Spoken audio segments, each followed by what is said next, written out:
I'm Dr. Mark Scherer, and this is Gospel Tangents. The best source for Mormon history, science, and theology. I'm Rick Bennett. I'm excited to have Dr. Mark Scherer. He's the former Community of Christ official church historian. Now he's retired and gets to do whatever he wants on his own time. So it's fun to talk to Mark. We have a lot of shared history between the Community of Christ and the LDS Church. We'll talk a little bit about that and then talk about his amazing 3-volume work on the history of Community of Christ. So you won't want to miss this conversation. Check it out.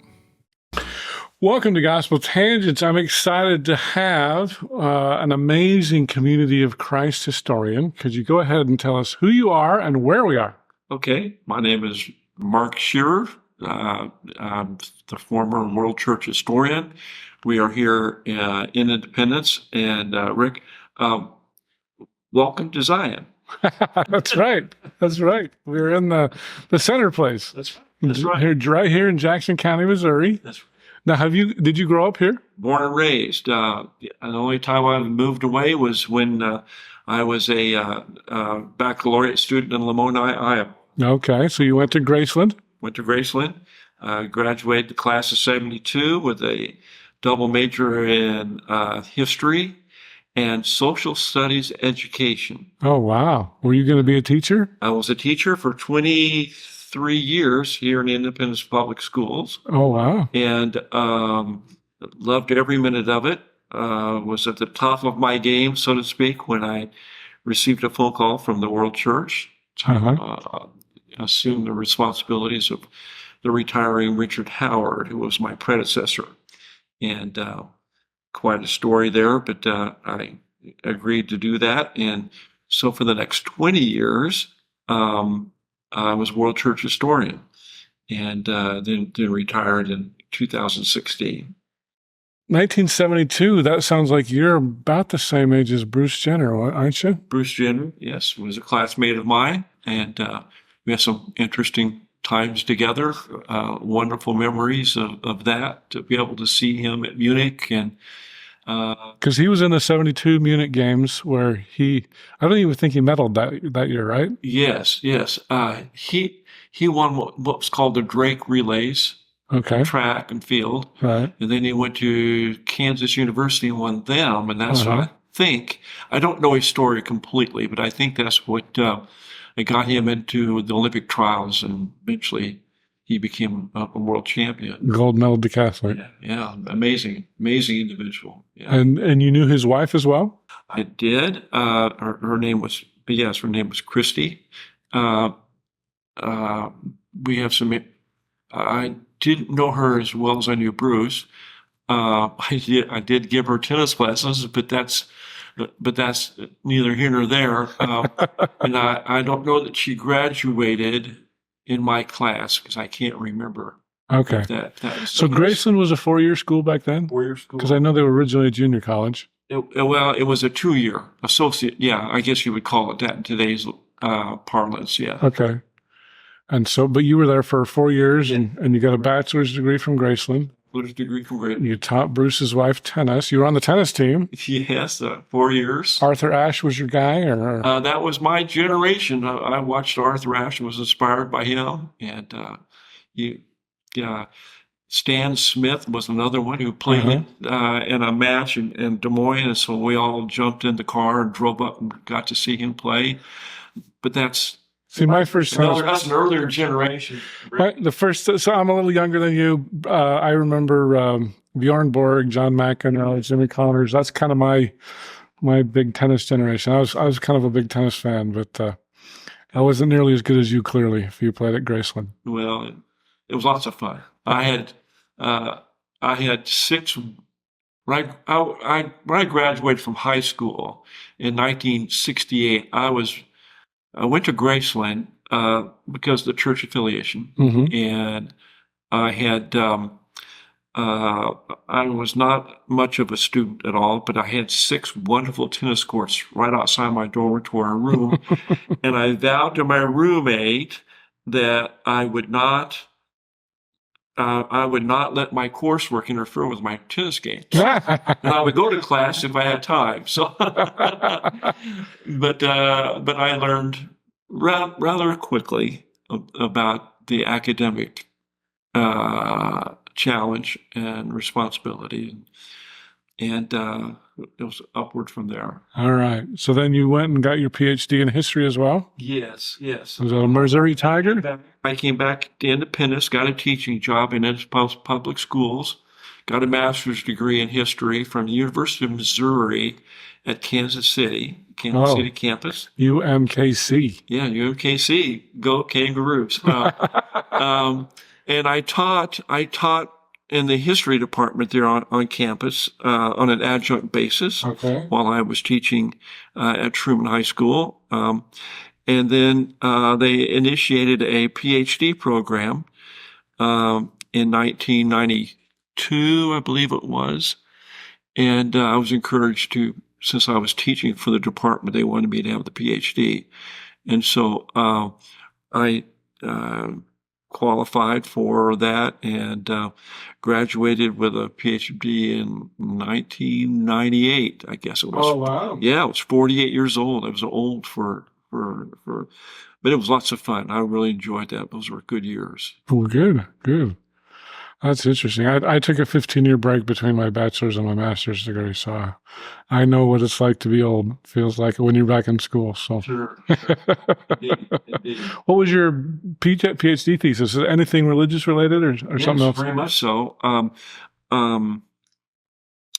The doctoral dissertation had to be, of course, original, and my in-laws were digging a historic steamboat over near the Missouri River, and I had the fascination of going over participating in the dig. And then when I needed to select a dissertation topic, I chose to deal with what's called material culture, that is, artifacts, and Nice. and that led to a dissertation that analyzed the Kirtland Temple as as a social statement. Yes, very much so, and it was successful. So you're a Kirtland Temple expert. This is awesome. Well, yeah, and the interesting thing about it is the faculty members I studied with had no clue what the Kirtland Temple was all about, which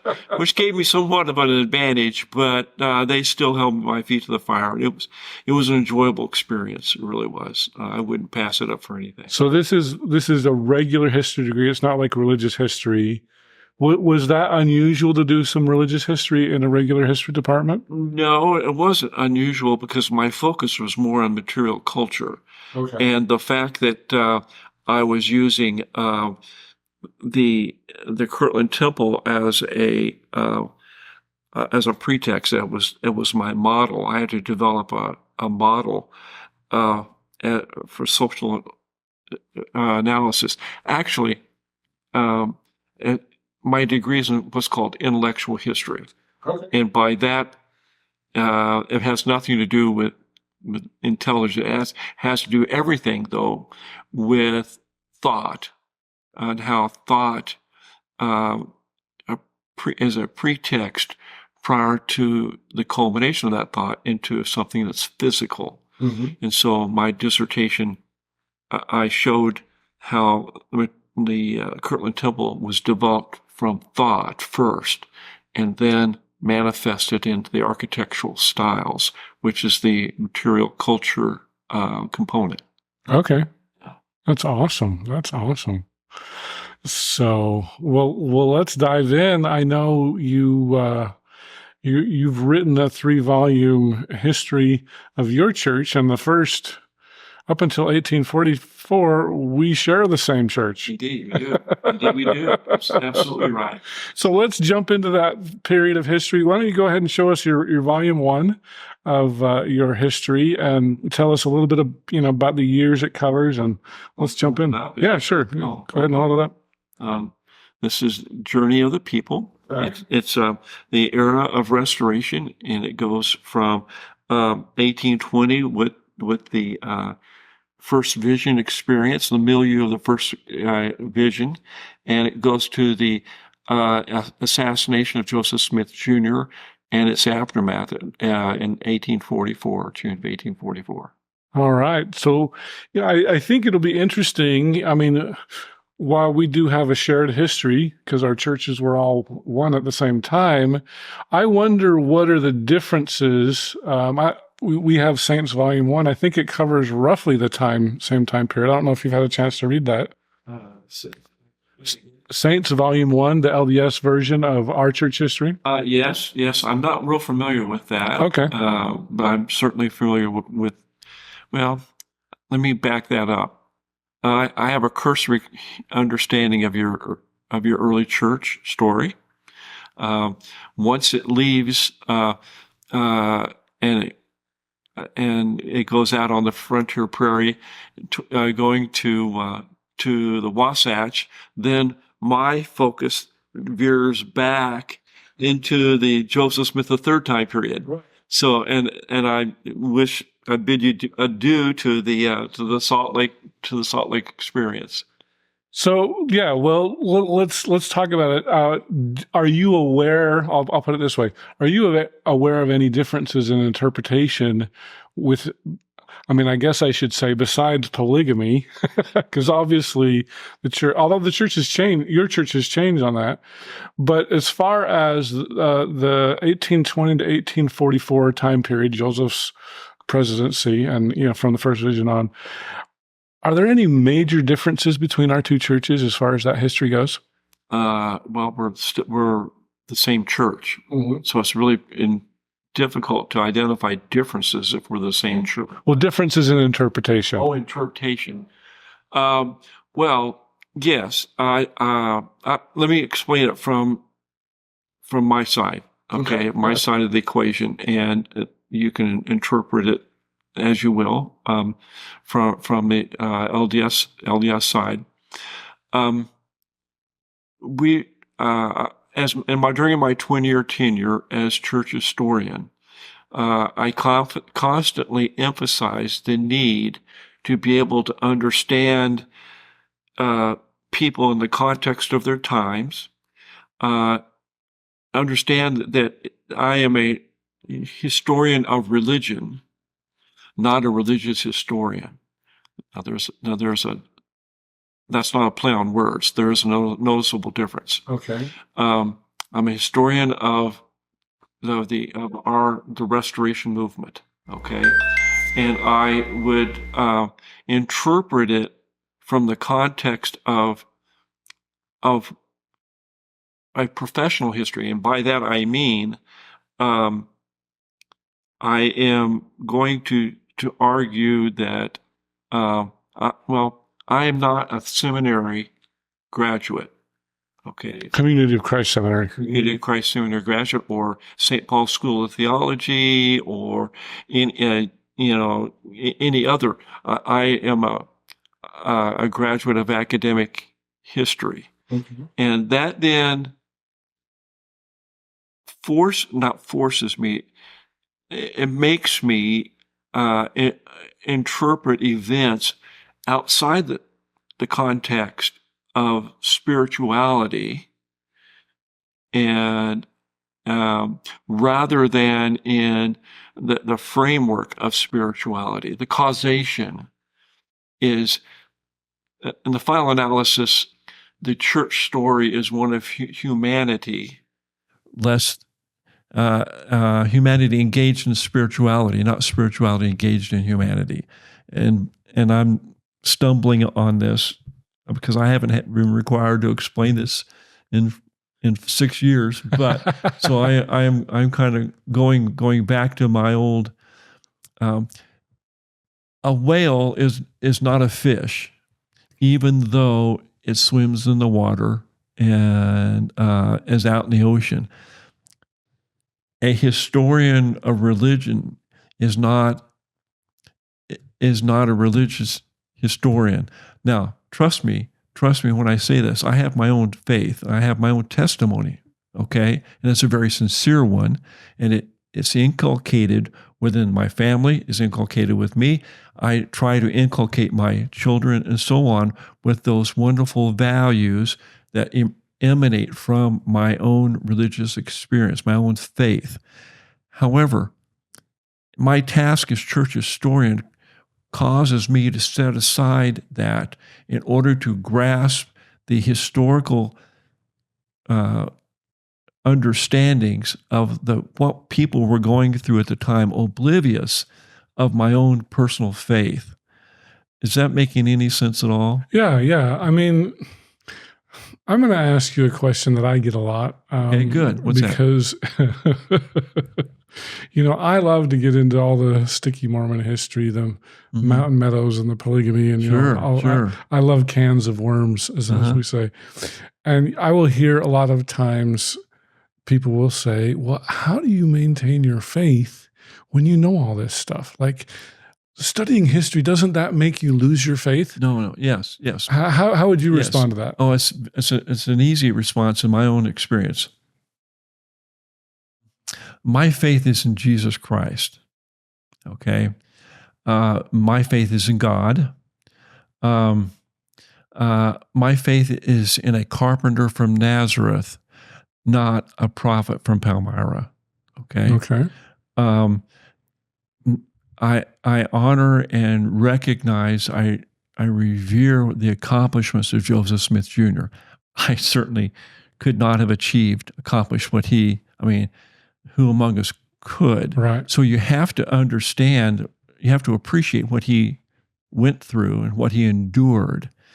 But in the final analysis, like all of us, he was human. A man of extraordinary faith, but extraordinary humanity. You understand? Okay, I'll say that again. He was a man of extraordinary faith, but of extraordinary humanity. And he was a person that we wouldn't be doing this. We wouldn't be sitting here having this interview had it not been for him. Right, absolutely. Make sense? Absolutely. You bet. You bet. Yeah. So, well, tell us. So, do you start right in with the first vision? Do you go back earlier than that with Joseph Smith? I do. I go back to the context of the early period. I go back. I launch into it by identifying much of what we've been discussing in a chapter called Describing the Curious Relationship Between History and Faith. And I had to lay that out first so that the readers could understand that I am a person of faith. I really am. I share the story, though, as a professional historian. And that creates some consternation. And that may be, I don't want to say that the LDS folks out there do the opposite. I know they're wonderful researchers. They really are. Let me ask you this. I talked to Patrick Mason last summer, I think it was, and he said sometimes he will have people from his congregation come to his class and they're like, wow, Patrick, you sound a lot different than you do in church. I see. So, do people in the community of Christ do the same thing with you? Yes. Well, I do retreats. I do week-long reunion activities where I teach. I taught in the seminary, the Community of Christ Seminary. I preach, and they understand the point of where I share my testimony of what Christ has done in my life. I have to be very careful. I don't want to get emotional. I'm an emotional slob, excuse me. What Christ has done in my life, okay? But I also interpret it from the framework, from the discipline of history. And that requires me to set aside my tendency, is tempting to interpret events by faithfulness. But I would prefer to focus on factfulness, if I can make the play on words. Yeah, no, that's cool. Yeah. And so I started out the book with that explanation. Then I launch into I set in context the early 19th century, the what was going on at the time when Joseph Smith was born and then raised. He was born on. I'm not going to spend a lot of this interview rehashing the book, but you can't really understand Joseph Smith Jr. unless you understand how the times mold him and shape him, just like they do all of us. Right. And none of us can escape that. And it would be unfair to Joseph Smith Jr. for us to assume that he stands beyond that. He is a product of his time, just like you and I are. I mean, we're all shaped by it. So I spend time telling the reader, here's the social milieu that is going to shape Joseph as well as others in his generation, and that will hopefully allow people then to open up an understanding of how Joseph responds to the pivotal issues of his time, which include the establishment of a denomination. Yeah. Well, let me ask you this. It seems like there's a little bit of a growing movement within kind of LDS history circles, and I'm curious to get your opinion on this. There's a famous quote. Emma said that Joseph couldn't write a well-worded letter. A lot of people say, well, he was just kind of a country bumpkin. He didn't have a lot of educated schooling.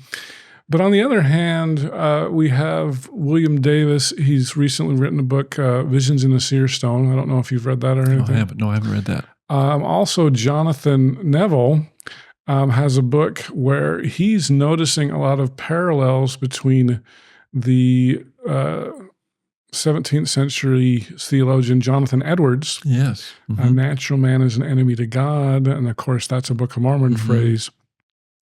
And so, and even Jonathan says, well, when Joseph had that leg surgery or whatever, what was he going to do all day? He's going to sit there and read. And so there's little bit of a, while Joseph, I think everybody acknowledges Joseph didn't have formal schooling. William Davis points out that Joseph attended Methodist exhorter meetings and was kind of trained in that sort of thing. And so did Emma.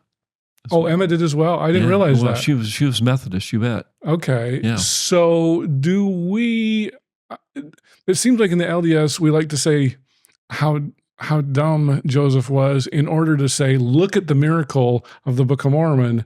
No dumb farm boy could have done this. Whereas some other people are saying, well, he wasn't that dumb. No. He read a lot. Okay. And he had some training as a Methodist exhorter. He probably read, there's accounts of him going to a bookstore and not buying the book, but actually standing there and reading. Yeah. Do you agree with that? Is Joseph smarter than we give him credit for? No, I'll come down on the side that identifies Joseph as a very perceptive individual. He's like a sponge. He absorbs things. And a man of a considerable intellect. I imagine he had a very high IQ. I don't know if any studies have been done on him. I don't even know if you could figure that out. But just to look at the accomplishments would tell a knowledgeable observer that this is no ordinary individual. I mean, this is not an ordinary individual. This is a man of tremendous gift, of perception, insight, and what's so interesting about him, what's so fascinating about him, the Book of Mormon has been identified as the legacy of pre-Columbian America long before Joseph Smith wrote. But the difference is that it was never canonized. The Book of Mormon was canonized, and the fascinating thing about that is that now that people understood for generations about the Native American, now here's a person who places it in the context of one's faith. And with that, then is launched the restoration. And so the Book of Mormon is pivotal, is foundational to the organization of the church. Now, it is. Having said that, I will come down on the other side that would argue that the Book of Mormon is a product of 19th century thought. This is interesting. My PhD coming through. I would zoom in on the thinking. What are these people thinking? What thoughts formulate the emergence of the Book of Mormon, for example? Okay. And it was fascinating. It was just fascinating to be able to go back to people like Emanuel Swedenborg, go back. You mentioned Jonathan Edwards, Sinners in the Hands of an Angry God. Right. To go back to numerous people, and the idea of a first vision. You haven't gone there, but let's go there. It's part of that. It's part of that because other theologians were having first visions as well, almost in the same type of context, same types of settings, same types of. And here's this young Joseph who's got a hole in his leg because of the surgery, mm-hmm. and as you say, he's like a sponge, and so he's going to understand. He recuperates in Salem, Massachusetts, right? Mm-hmm. Right. So that is in the center of when all these things are happening. And here's this young boy who's with his uncle, and he's enjoying the sea, the salt breezes and so on. And he reads the newspapers, and he hears these experiences of other theologians, other clerics who are having first vision types of experience. And so it doesn't surprise me at all that he would go into a Palmyra with nondescript set of woods where for years he had played as a kid, and he has an epiphany. And this is a very spiritual thing, and it's not something that can be discounted as claptrap. Oh my goodness, type what? How? No. I honestly believe, and I've written as much. I honestly believe that Joseph Smith had an epiphany, because when he came out of those woods, I'm sure he was immensely confused. We all would be. When the divine mind touches the human mind, so much is lost. And so he had all these questions that just would have befuddled any of us. I really do believe that Joseph Smith had an epiphany, had an experience in those woods. It's just part of my testimony. Let me ask you this, because Dan Vogel, are you familiar with Dan? Very much so, a good friend of mine. So Dan makes the case that it was not really a vision, it was more of a born-again experience, yes. and that Joseph embellished the first vision in his later accounts to gain authority and that sort of a thing. Absolutely. And so you would agree with that? Absolutely, he did. Absolutely, he did. One of my responsibilities is embellished a good word? I think so. Really? Think so. Yeah, I think so. I think it's. I'll explain it this way. I think LDS wouldn't like the word embellished. Well, okay, that's okay. No, I want to hear. Okay, what you want. All right. So I had written some articles about this, and I cited Dan Vogel at times, and and here's the Community of Christ historian identifying the visions, the first vision explanation as a moving target. It was embellishment. So several members of our Council 12 called me in, and oh boy, oh yeah, and well, actually, I was teaching a class in the temple because they were. I raised eyebrows. Kind of the temple seminary sort of a thing? No, it really wasn't the seminary. Is this for like... This was for their own understanding. Where's the church historian coming from? He's written this. So what I did was, I was feeling kind of under pressure. Okay, So what I did was I made the same type of entreaty to the divine understanding. How do I handle this? These guys are wanting, and there was a couple women as well. Wanted me to explain where I was coming from. So you know what I did? Okay, so I went to a florist's shop. Okay. This was like Monday, Tuesday. This would have been Wednesday of the class. It was a week long. I went to a florist shop, and I got 12 roses. Okay, so they're all sitting around this table.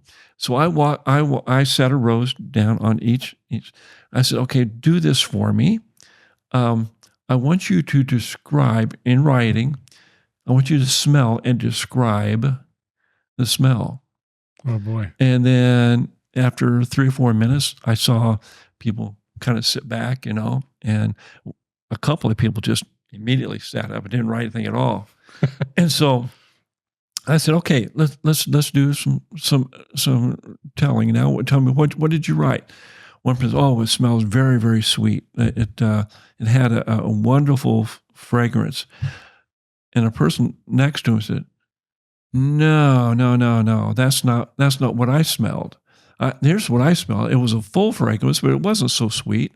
And we went around, and they couldn't establish consensus. Now, how does that figure into the first vision? Joseph gave 6 major accounts of the first vision. Only 2 of them actually agree. The others, he evolved the experience. Now, that's what got me in trouble. I shouldn't say that. How does that embellishment, right? To me, it proved the efficacy, the authenticity of the experience. Because if it had been an insincere, or if he had conjured it up, he would have had an explanation the same way exactly everyone, because he didn't want to be proven to be wrong. Instead, the experience worked within him to evolve the understanding, and with that, changed the story. And for me, as an historian, that authenticates the story. I would have been very suspicious. I would have called him a charlatan. Had he said that this is exactly what happened every time from 1820 to 1842, had he said the same thing, I would have just shook my head. But the fact that he changed the story, to me, is authentication that he didn't understand completely, and that understanding had to grow within him. And as it did, then the story changed. Now, there are certain facts that cause me, as historian, problems, severe problems, but nonetheless, for example, early on, he only sees one personage, right? Right. I saw the Lord and he spake unto me. Okay. But as you move through the experience, now he's got Jesus Christ involved, and which is I don't have a problem with from my own experience, because it's a heavenly inspiration, and this is why I think Vogel is right on this and this part, but that it was an epiphany. He was inspired, and that there's one personage, or there's 2 personages. This is my beloved son, hear ye him. It's just verification that he didn't understand what he had encountered, and I'm okay with that. I'm absolutely okay with that. So, did he have a vision in 1820? Did he have a vision in 18? Yeah. I wouldn't. I don't know. Explain to me your understanding of the word vision. So Dan Vogel believes that there was not a vision. He didn't see anything. It was your kind of your typical born again experience, like I receive a forgiveness of my sins. Mhm. You don't necessarily see anything. The LDS, I mean, Well, let me stop you right there. Doesn't make a difference. it does to the LDS. Oh, okay. Well, okay. So there's the first example of the difference between Community of Christ and the LDS. Then, I mean, for one thing, and I don't know if this is a proper usage. I'd be curious your opinion on this. But a lot of times missionaries will go out because, LDS, we don't believe in the Trinity. We believe in a Godhead. Jesus and God are two separate beings. Mhm. That's very heretical Sure, in Christianity. And we will point to the first vision Mhm. as if it was a visitation. Yes. And I don't know that visitation is the right word. Was it a vision? Was it a visitation? But we will point to that as evidence that, look, God the Father and Jesus are two separate and distinct beings. And of course, we have in section 130, I believe, in our Doctrine and Covenants, where it says God has a body of flesh and bone. The Son also, the Holy Ghost, is a personage of spirit. As a real refutation to the Trinity. So if Joseph didn't see anybody in 1820, and to use Dan Vogel's word, he's embellishing his accounts, his theology is changing, and by 1838, our official version, now it sounds like a visitation rather than a vision. Is it a dream? Did Jesus physically come? Yeah. I mean, you read that, it's hard to tell, but as missionaries, we've almost been, I don't want to say trained, but almost trained to look at this and say, look, we treat it as a visitation, that they are two physical beings with a body of flesh and bones. They're different. This refutes the Trinity. And so for an LDS person to go with Dan Vogel's position and say, well, Joseph didn't see anything. How do you respond to that? I have, first of all, let me high five the LDS view, the LDS understanding. I high five that. I wouldn't change it. I wouldn't change it one from what you've explained to me. I wouldn't change one bit. But likewise, I'm more embracing Dan Vogel's viewpoint. I would encourage the brethren, excuse me, as they go into the field, if this is their faith testimony, go for it. Absolutely. And there's who am I to say that they're wrong? I'm not willing to tell you that the brethren are wrong simply because I believe differently. Nor am I willing to say that Dan Vogel is right or wrong, because frankly, my dear, an epiphany, the inspired experience to me, this is the gospel. This is the Gospel of Mark. Okay, according to Mark. Okay, we can call you Saint Mark. Well, my wife would. Okay, wait. No.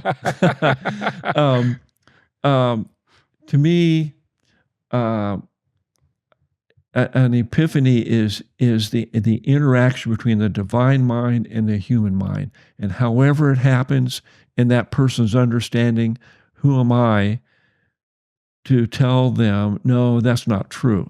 To me, it's inconsequential. And I know it's very important to the anthropomorphic view of the LDS but I strongly support you to be able to share your understanding, just like I know that you do with me. Right. And one wonderful thing about religion, what really riles me is for somebody to come at me and say, "Mark, your religion is wrong." It riles me too. That causes me. I mean, that usually ends the conversation graciously, but it ends it. Because I'm not always so gracious. Well, because I'm a minister, and I'm not going to dash someone's spiritual understanding. it's not, to me, it's not appropriate in any sense of the word, any sense. It's just the gospel according to Mark. Okay. So for you, it doesn't really matter whether it was physical or vision or nothing happened. Not at all. So you're not worried about that, because the result is that it launched a movement of which I embrace, fully embrace. Oh, that's interesting. Yeah. Another controversy with the first vision is whether there were revivals in 1820 or 1821. Yes. Dan Vogel says, no, there weren't. 1823. Yeah, exactly. You bet. Absolutely. And that Joseph kind of conflates, is it Lucy's baptism? Yeah. With 1820, and he had to put it back in 1820. Right. Whereas Stephen Harper says there were some revivals. Let's see, I'm trying to remember the phrase in the Pearl of Great Price in Joseph Smith history in the region. Oh, absolutely. And I think he came up with something in 1819. Yeah. But definitely 1823, 24, there were a lot more. Right, absolutely. So do you have an opinion on the revival issue? It's entirely possible. It's entirely, tradition says the early spring of 1820, right? Okay. Joseph Smith was a wonderful theologian, but a pretty lousy historian. A lousy banker, too. Sorry, Joseph. Strike me dead if you want. Okay. It's entirely possible that encounter occurred in 1823. Oh. The problem, yeah. As all you have to do is go look at the newspapers, go look at, Dan Vogel lays it out. So does Michael Marquardt. Right. Wesley Walters. These are wonderful histories, very well researched, very authenticated. The attribution is very solid, and for me, that's important. That's very important. And so, in my classes, when I teach, I will say, here's what tradition says, here's what history says, and decide for yourself. Decide which is most appropriate, and just let them make the decision. It's as simple as that. I know where I come down. I'm a historian. And so I'm going to lean toward, and I write in here, I make reference to it. I think it's in a footnote, though. That it's entirely possible. I must tell you that as I was writing this, I field tested some of my chapters with classes of students, just to kind of get their reaction, and some eyes as big as dollars, that's not what we were raised with, that type of experience. And I loved every minute of it. That was so much fun. Keeping it lighthearted, keeping it, don't let it interfere with your faith, your faith dimension. It's historical. And keep in mind that we don't deify Joseph Smith Jr. Nobody, I shouldn't say nobody. There are few in my circles who would equate Joseph Smith to Jesus Christ in any sense of the word. John Taylor said second only to Jesus Christ. I know he did. I wasn't going to quote John Taylor, but he was a member of your church too. Well, that's true. That's very, very, very true. That's very true. He was there in the Carthage jail. Right. Yeah. Very interesting. Let me ask you this. This is a theory. A lot of times people like to reconcile things. And I just had this thought. John Lefgren has done a study of weather records. I don't know if you're familiar with this, but he looked at the weather records and I think makes a compelling case for he actually dating the first vision as March 26th, 1820. Really? And so So my thought is, we always like to have like synoptic gospels, and we like to reconcile things. What if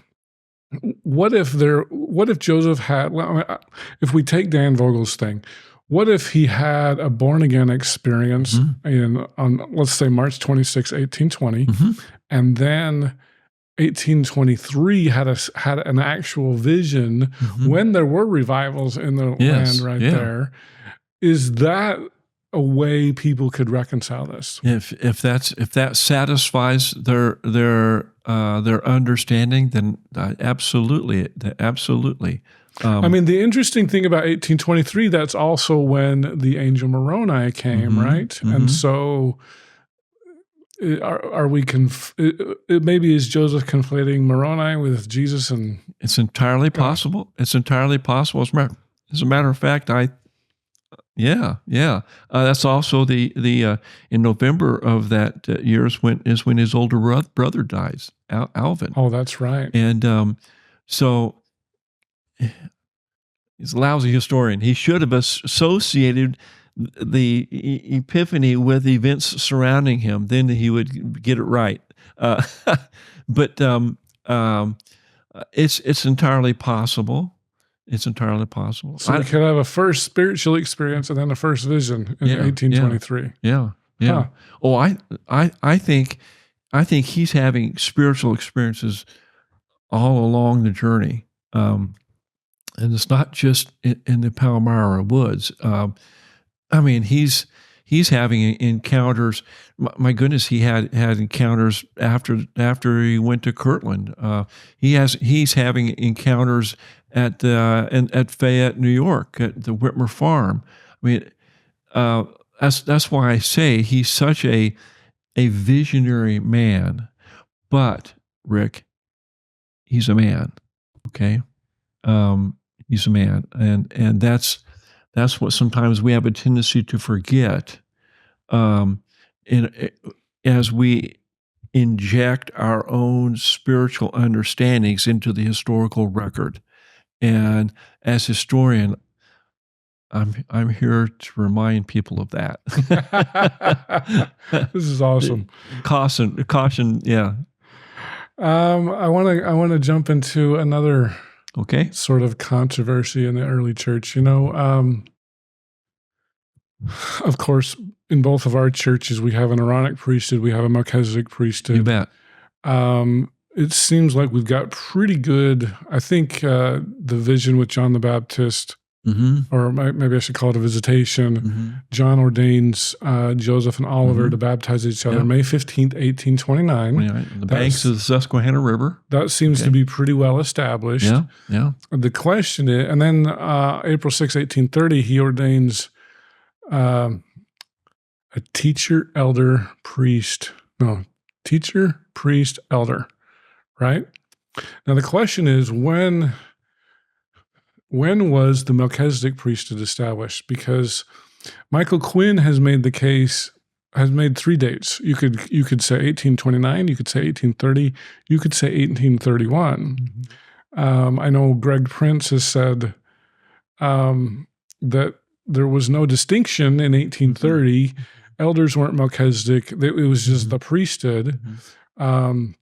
It seems like, from my studies, most people date the restoration of the Melchizedek priesthood to probably 1831. So it really wasn't there in 1830.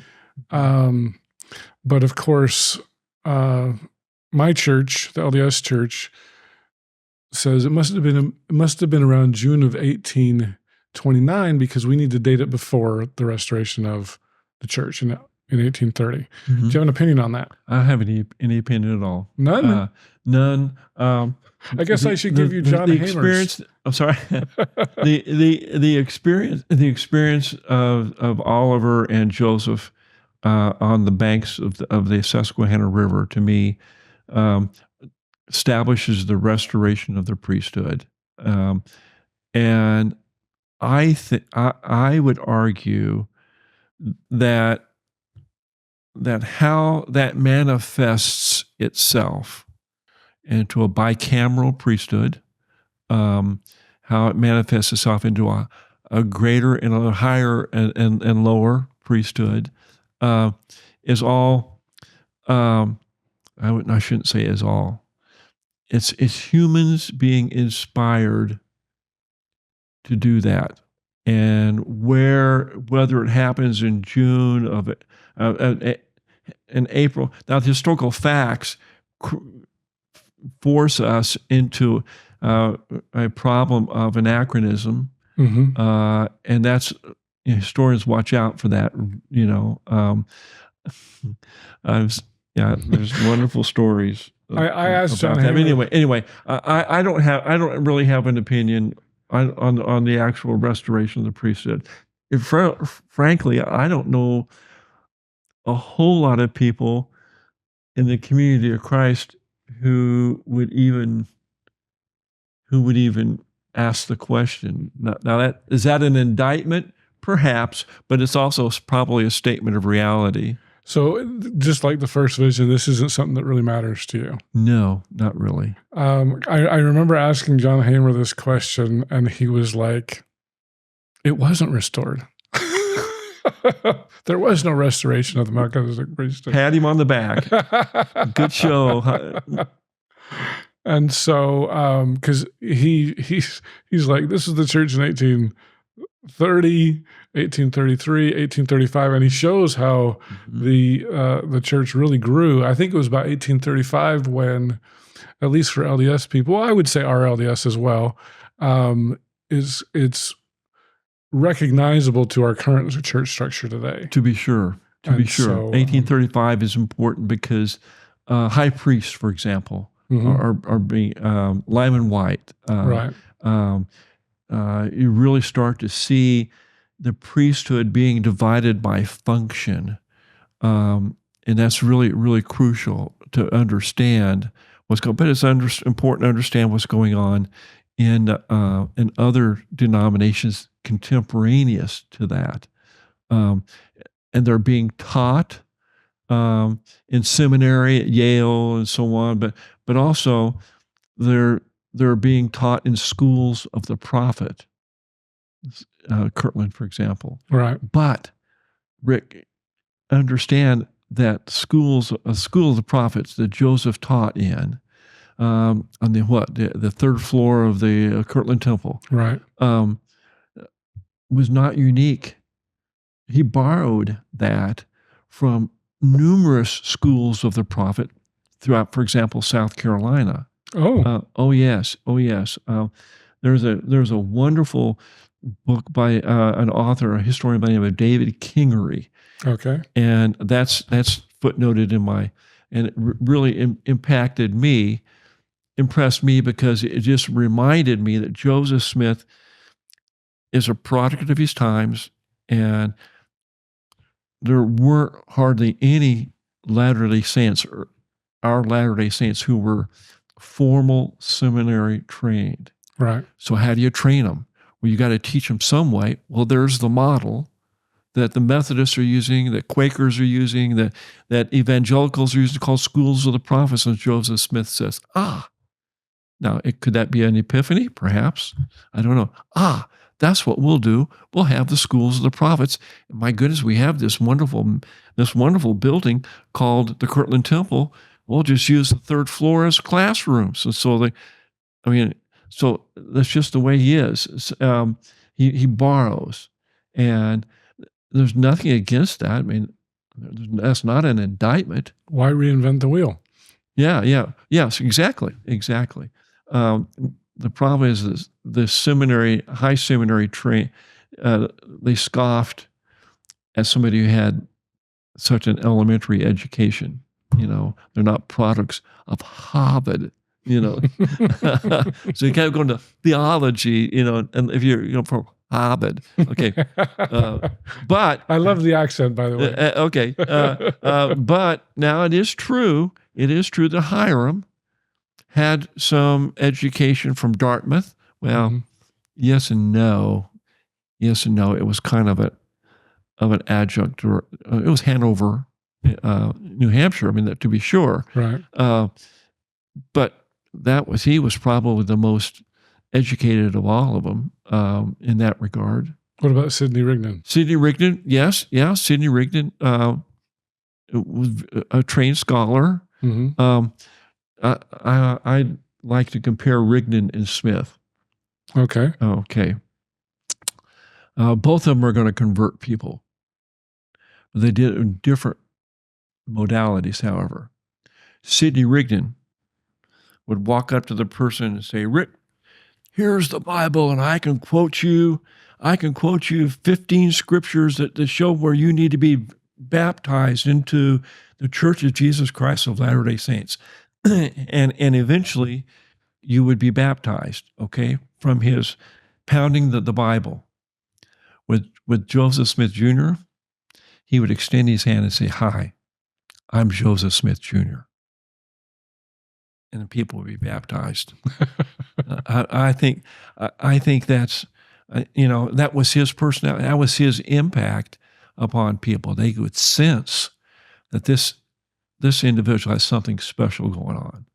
And the results, the conversions are just amazing. They go from just a handful of people out of Colesville, New York, and out of Fayette, that area of southern New York, northern Pennsylvania, to 11,500 in Nauvoo at this time of the assassination. It's just an amazing story. It really is. And it just really is an amazing story. And I'm proud to be part of having that as part of my inheritance in that regard. I hope you enjoyed our conversation with Dr. Mark Scherer, the former Community of Christ church historian. In our next conversation, we're going to learn more about the Smith family. Not everyone, including Joseph Smith III's brother, thought that it was good to restart the reorganization. Alexander Hale Smith, right? Younger brother, okay.